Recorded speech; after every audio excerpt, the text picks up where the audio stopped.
હવે આ સંઘમાં રહી અને કંઈક કરવું, બીજું કોઈ છોડવાની જરૂર નથી, ક્યાંય જવાની જરૂર નથી, પણ પરમાત્મા સાચો છે, હું એનો અંશ છું.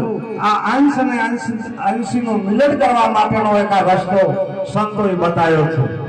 કોઈ સદગુરુના ચરણે જઈ અને આ જીવ શું કે ઓના માટે કોઈ ભૂલ્યો તો આપણે શેઠી જમીન તો આપણે ખબર ના હોય, રસ્તો પૂછવો પડે.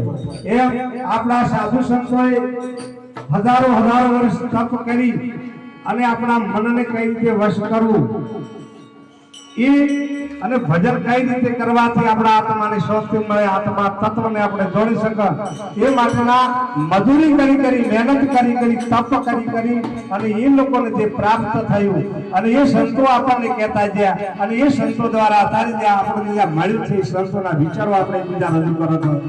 એટલે એમના દ્વારા સદગુરુનું એવું માધ્યમ છે કે આ જીવ સદગુરુના ચરણોમાં જાય તો એના જન્મો જન્મના પાપોનો નાશ થાય અને એ સદગુરુ જે શબ્દ આપે એ મંત્રનો જાપ કરે, વળી ખોટું ન કરે તો આ જીવનો તરત ઉદ્ધાર થાય. એ જે રસ્તો બતાવે એ રસ્તે પછી ચાલવું પડે. સદગુરુનું આપણામાં ખૂબ માધ્યમ છે.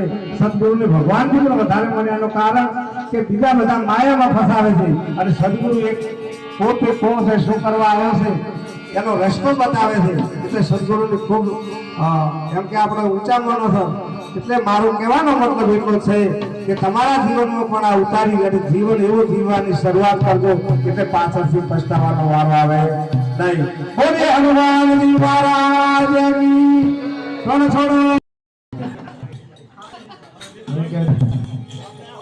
એ સદગુરુ નિર્મળ સંતની મારી